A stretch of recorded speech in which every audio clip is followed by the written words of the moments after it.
Hello there you guys, welcome to another of my live videos, and today I'm just going to be officially updating you on some more current and latest news. So if you do consider drop your likes, and if you do consider subscribe to the channel as always. So potentially the first topic of the development I'm going to give you an update on today is in relation to Paul Pogba, but there's also lots of other things to talk about as well. So potentially now Ole Gunnar Solskjaer I think has made his decision, and that who's going to be the next club captain for Manchester United, of course, because obviously we do know that obviously Antonio Valencia is on his way out of the club this summer when his contract term expires. So obviously he's going to leave on a free transfer. Obviously Antonio Valencia has served 10 years at the club, of course, but obviously Manchester United opted against the decision, to trigger that 1 year extension, of course, as well. So we do know that Valencia is on his way out of the club this summer as well. So now reportedly Manchester United and Ole Gunnar Solskjaer are ready to hand Paul Pogba the captain's armband on a permanent basis, of course, to convince Paul Pogba to stay, because we do know there's been a lot of rumours, rumours going on of Paul Pogba possibly going to Real Madrid this summer, because as we all do know, Real Madrid have been interested in Paul Pogba, because obviously we do know that Zinedine Zidane is a big admirer of Paul Pogba. Obviously Zinedine Zidane is emphasising his targets for this summer, because obviously he wants investment in that Real Madrid squad this summer, and he's emphasised quite a few targets. I think Zinedine Zidane's going to get around £300 million to spend this summer. Obviously he's going to be getting this from Florentino Perez, but Real Madrid are interested in quite a few targets, of course, as well, but obviously Paul Pogba, of course, is one of them.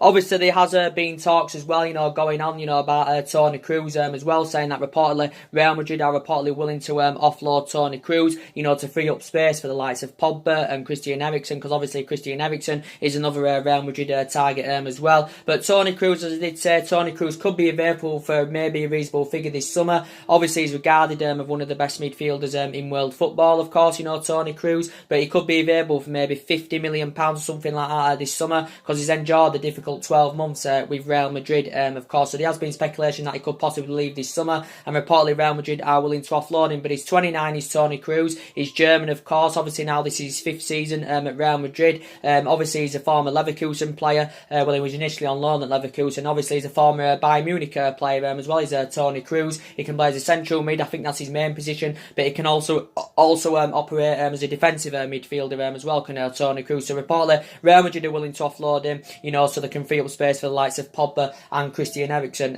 of course, as well. But in relation to Paul Pogba, Manchester United have made it clear that he will not be sold this summer, and Ole Gunnar Solskjaer himself has spoken to Paul Pogba, and Ole Gunnar Solskjaer, as I did say, insists Paul Pogba's happy here, and Ole Gunnar Solskjaer insists that he's still got a big future at Manchester United, and insists that he's focused on Manchester United, of course, as well. So potentially, as we all do know, Paul Pogba's built a great relationship up with Ole Gunnar Solskjaer, but recent reports have said that reportedly Paul Pogba and Ole Gunnar Solskjaer's relationship is reportedly slowly fading, reportedly. But we do know reports came out a couple of weeks ago, as I did say, Paul Pogba was talking a lot about Real Madrid and all that, so that could have concerns for Manchester United and Ole Gunnar Solskjaer. But now I think reportedly Man United are willing to offer him the captain's armband on a full-time basis, plus we are in the process of beginning contract negotiations with Paul Pogba as well. Paul Pogba's still got over 2 years left on his deal at the club. I think there's an option of a further year as well. But reports came out the other week saying that Paul Pogba was demanding that he wanted around £500,000 a week for Manchester United, if he was to remain loyal to the club.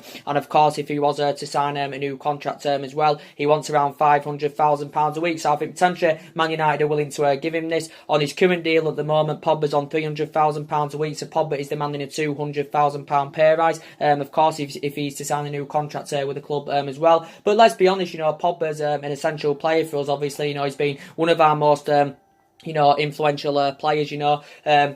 He's been one of our most influential players, since Ole Gunnar Solskjaer has come in. And, when he's playing in the right vein and right manner, he's one of the best midfielders in world football, without a shadow of a doubt. Obviously, as we all do know, he's heading now into his 4th season as a Manchester United player. Obviously, we got him for £89 million, back in 2016. There's also been talks that he could possibly make a return to Italy, to his former club Juventus, where he did have 4 good years. And there's been also, I think Barcelona have also been linked with Pogba as well. But potentially, potential, I think, his agent Raiola, Paul Pogba's agent Raiola. He's had a couple of negotiations with Real Madrid over a summer move. He's also been to Manchester to negotiate a summer move for Paul Pogba as well. And reports did mention the other week that Paul Pogba, does want to leave Manchester United, of course. So what he was saying about Madrid, that just indicates that he's not intending on spending the rest of his playing career in England, of course, as well. But Man United won't sell him, of course. Man United have confirmed Solskjaer wants him to stay. Solskjaer spoke with Paul Pogba, but now we are willing to offer him the captain's armband on a permanent basis, of course, as well.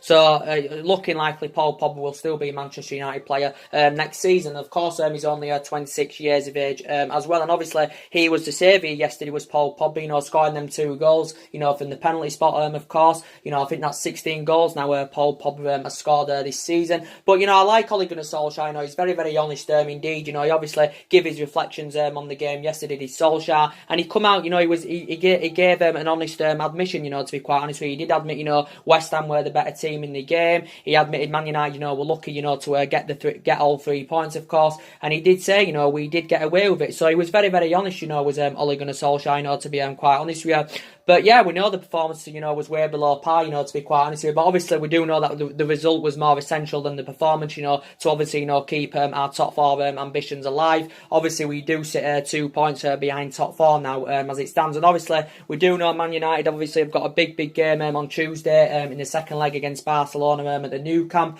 Obviously, against West Ham, Ole Gunnar Solskjaer, of course, had rotated it, of course. He obviously, made about 5 changes, of course. Obviously, rested some players, for the game on Tuesday. So obviously we didn't see Lindelof play yesterday. There were no McTominay, of course. Obviously there were no Rashford. Rashford came on in the game, but obviously he didn't start the game as well. So we have heard some early team news. I think McTominay is in line to start on Tuesday. Rashford is also in line to start on Tuesday as well. I think Bailly still remains out, of course, as we all know. Valencia's got a calf injury. I think Herrera's still out. Matic has got an illness as well. So potentially on Tuesday it should be a midfield of Fred, McTominay and Pogba. And to be quite honest with you, in the last couple of games, I've been really, really impressed with Fred, and I've been known for criticising him in the past, and I have criticised Fred in the past, and I said I don't know if he's a long-term solution, but he's really stepped up to the plate in the last couple of games. I think he's actually probably more mobile and better on the ball, than the Nemanja Matic. To be quite honest with you, as Fred, he's been supporting the defence very, very well. He's been galloping forward very, very well. He's been intercepting good as well. So he deserves another chance, does Fred on Tuesday against Barcelona. And I know McTominay didn't play against West Ham, but I've been impressed with him in the last couple of weeks as well. McTominay, still very, very young. He's obviously scored his first goal for the club against Wolves the other week as well, and he's been playing really, really well. He's been playing between the lines very, very well as McTominay as well. So they've done really, really well indeed, and they do deserve more chances, to be quite honest with you as well. It was a poor performance against West Ham. It was an absolutely poor performance, of course, and I thought it wasn't the best of games, to the highest quality, to be quite honest with you. But West Ham were the better team. You could say, West Ham had the better chances. You could say some decisions, went against West Ham as well, with their disallowed goal. Obviously our first penalty we got, that was a huge debate as well. But all that matters is, Manchester United, of course, got the 3 points, and that is all that matters indeed. And so yeah, obviously as I did say, Paul Pogba is set to get the captain's armband on a permanent basis. But we do know Ole Gunnar Solskjaer, of course, is expected to orchestrate a big summer clear out, and I think he's ready to at least sanction 6 players off. I think he wants to bring at least 5 new additions to Manchester United this summer, and obviously he's identified the positions where he thinks Manchester United need to strengthen up. Obviously you can see the deficiencies in the squad. Obviously Ole Gunnar Solskjaer wants to build a squad, worthy of the club's history, of course, because Solskjaer is still in the process of rebuilding this United team. No, it was spent in January. We didn't get as priority targets last summer as well. We do know overall a lot of money has been spent at Manchester United. You could say it's nearly £700 million in all the managerial areas since Alex Ferguson left. We have invested a lot of money. We've seen players come in. We've seen players leave of course as well. So it's essential, this summer Manchester United, get the right recruitment. It doesn't necessarily mean, if you get, whatever recruitment you get, it doesn't always, guarantee you success. And maybe we may not be up there competing next season. Maybe next season our aspirations, maybe maybe top 4, because obviously this season our aspirations is to get a top 4 of course as well, because I don't think potentially Manchester United will win the Champions League, but I think we're going to get around over £200 million to spend this summer, obviously as well. Maybe we should be sensible with our recruitment this summer. The club, obviously, the most essential thing is obviously we've got to get a director of football to come in, to change the club structure and all that. Obviously we do know there's been talks going on about Paul Mitchell and all that as well. Obviously Paul Mitchell is head of recruitment at RP Leipzig. Obviously used to be head of recruitment at Tottenham and Southampton, where he worked alongside Pochettino. RP Leipzig want to get him to a new deal until 2025. And I think he's been in Germany a couple of years now, is Paul Mitchell. But obviously Paul Mitchell is born and bred in Manchester, of course, as well. But we've got to get the right players, that have got the ability to elevate Manchester United in the next 2 to 3 years, of course. And it's good that Solskjaer's emphasising his targets. Ole Gunnar Solskjaer, of course, is obviously making plans now for the summer. But he's making plans. He's obviously been in regular contact with Ed Woodward, of course, what players should stay, what players should leave, and what players, of course, should come in as well. But yeah, Ole Gunnar Solskjaer's priority as well is obviously, to keep Pogba at the club, to keep De Gea at the club as well, because obviously De Gea, he's demanding he wants around £350,000 a week. De Gea, if he's to sign a new contract with Manchester United, reportedly Man United are not willing to meet his £350,000 a week wage demand. David De Gea's. This is David De Gea's now 8th season at Manchester United, of course, and he's been a great servant to the club. We do know Real Madrid have been long admirers of him. We also know recent reports have indicated that PSG have also been interested in David De Gea as well. So David De Gea wants to be the highest paid player at the club alongside Alexis Sanchez, if he's to commit his long-term future at Manchester United. And I think he's happy at Manchester United, but reportedly Man United are not willing to meet his £350,000 a week wage demands, because at the moment David De Gea is on £200,000 a week. So De Gea is demanding he wants an extra £150,000 a week if he is to sign a new contract with Manchester United as well.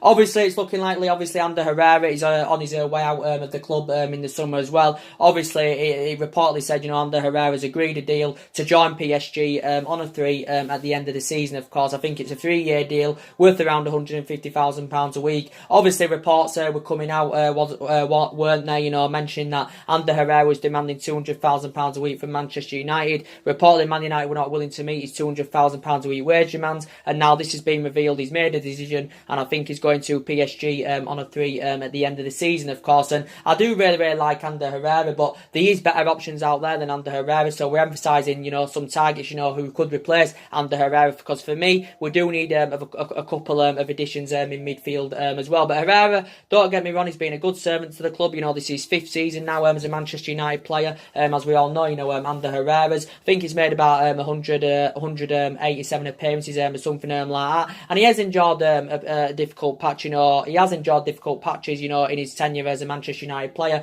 But since Solskjaer's come in, his performances have been mainly really good. He's tenacious, got a lot of tenacity about his play, breaks up the play very, very well. And to be quite fair, he has blended in that midfield very, very well. And we do know recently he hasn't been playing due to injury, of course, as well. But it is a shame to see him go. And this is his 5th season now at United. United paid £30 million to him from Atletico Bilbao, back in 2014 as well. But there is better options out there, of course, and Ander Herrera. But as I did say, of what currently Alexis Sanchez is earning, which is obviously nearly £500,000 a week, obviously he's our highest paid player, he's the highest paid player in the Premier League. It's totally, it's taking its toll, and it's affecting our wage structure in a bad way, because I do keep saying we've got now more players, demanding, quite a bit more money, of course, as well. And as I did currently say, there's been a lot of talks going on about Marcus Rashford as well, saying that he's demanding that he wants around £300,000 a week as well, if he's to sign a new contract with Man United. Reports came out the other week saying that Rashford was in advanced talks with Manchester United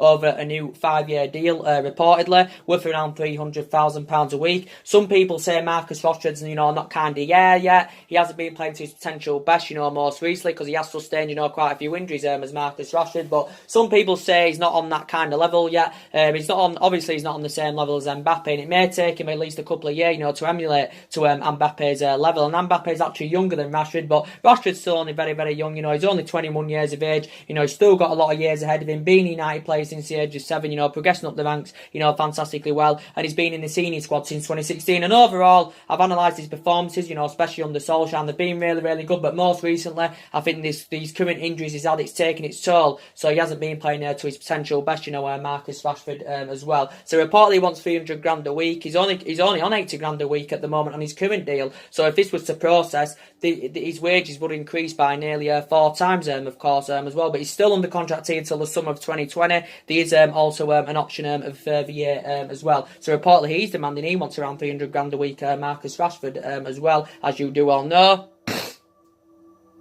And as I did say, there's quite a few targets, that Manchester United are interested in. As I did say to you, there's quite a few players out there that are available for a reasonable figure, of course. So maybe a lot of people are saying we should be sensible with our recruitment, of course. We need a centre-back, we need a right-back, we need a right winger, we need a couple of additions in that midfield. I think on the left-hand side we're okay on that left-hand side, because I think that's where the majority of our attack is coming from, that left-hand side, to be quite honest with you.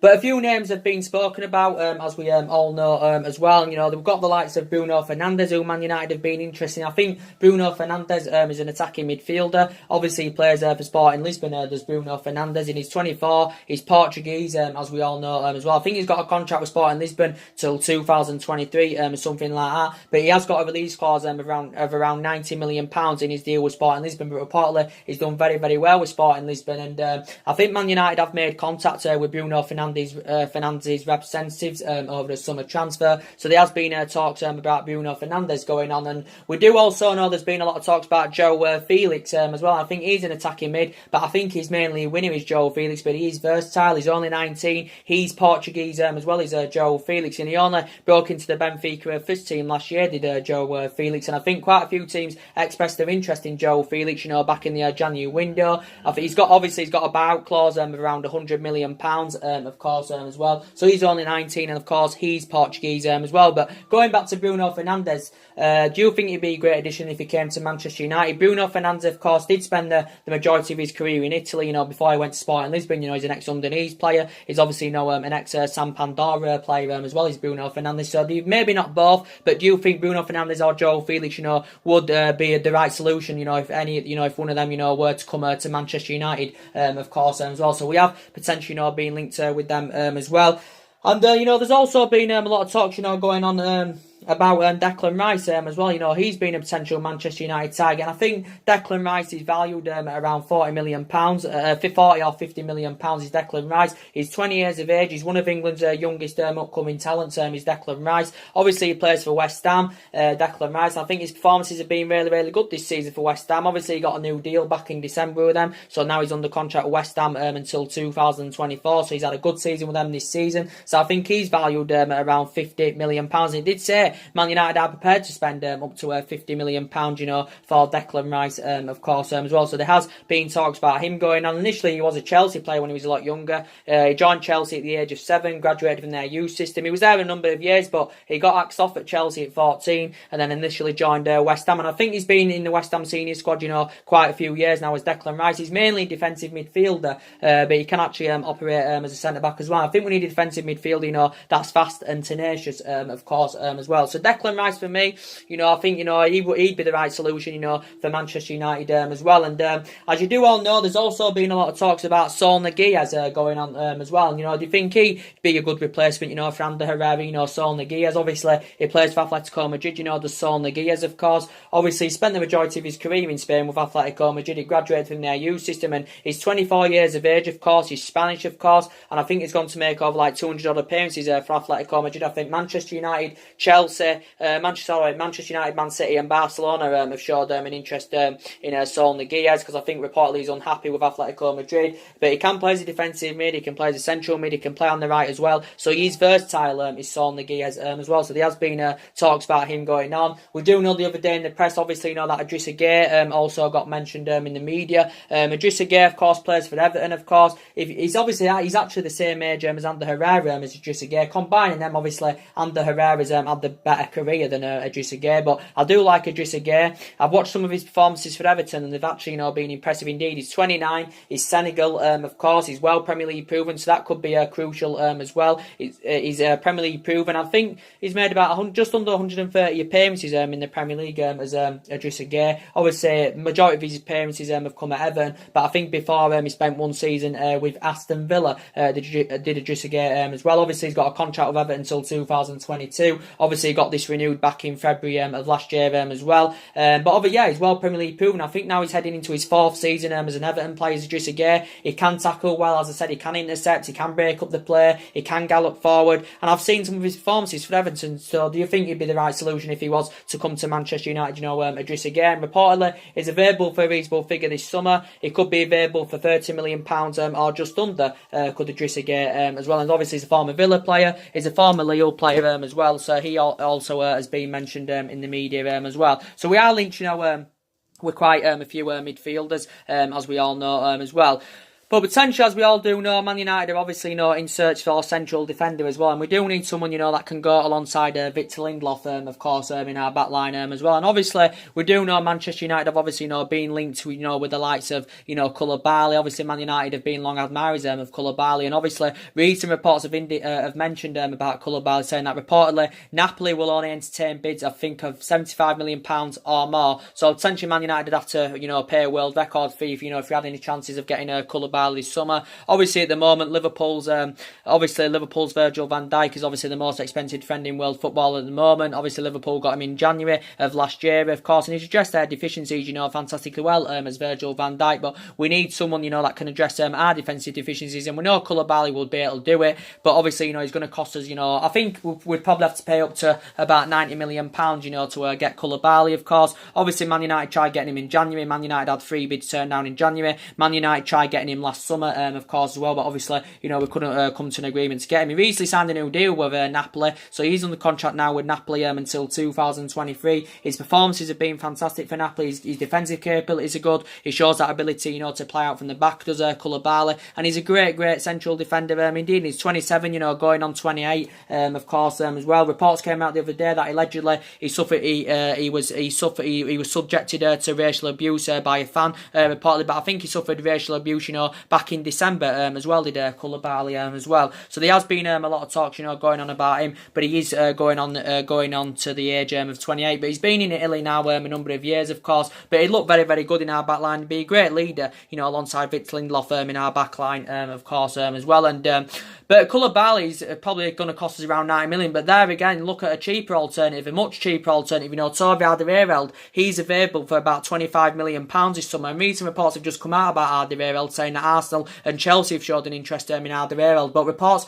came out the other day saying that reportedly Manchester United are set to trigger Toby Alderweireld's release clause, of course, because obviously Tottenham last year activated a 12-month extension and obviously included a £25 million release clause. So we do know Alderweireld is going to be available for a reasonable figure in the summer. Obviously we do know there's much better options out there, as I did say, but obviously they're going to cost us quite a lot more money. Alderweireld can still be a world-class central defender. He's just turned 30 years of age not too long ago. He's well Premier League proven. Now yes, I have got reservations about him. Maybe he has lost that yard of pace, now Toby Alderweireld, but he's been in the Premier League a number of years. I think he's made about 150 appearances for Tottenham, I think he's made over 150 appearances for Tottenham, and I think he's been at Tottenham this is his 4th season now as a Tottenham player. Alderweireld, he's mainly a central defender, but he can actually operate as a right back as well. So he basically wants to leave Tottenham because obviously he's refused to sign a contract renewal with them as well. And Man United were linked with Toby Alderweireld last summer, but obviously we couldn't come to an agreement, to get him as well. And so we are linked, with quite a lot of targets, and we do know the club's number one priority target is obviously, Borussia Dortmund, Jadon Sancho, of course, but again, he's going to cost Man United around £100 million, of course, and that's if he is for sale in the summer. Obviously, there's been a narrative going on about that now for the last 6 weeks of summer, and we do need someone young and ambitious on that right, and I think we need someone that can play between the bylines, put crosses into the box, and, Jadon Sancho is capable of doing that, and he's only just turned 19. He's one of England's youngest upcoming talents, of course. Well, I think it combined very well alongside, Rashford and Martial in our attacking line, of course, as well. But he's going to cost us around £100 million this summer. Borussia Dortmund paid not much for him, to be quite honest with you. Borussia Dortmund only paid about £7-8 million for Man City a couple of years ago. Obviously, he's a former Watford player as well, but he's under contract with Borussia Dortmund until 2022. Is Jadon Sancho as well. So we do know that the club are heavily linked with him. But as I did say, you know, these players that we're going to get rid of in the summer. As I said, Valencia's going.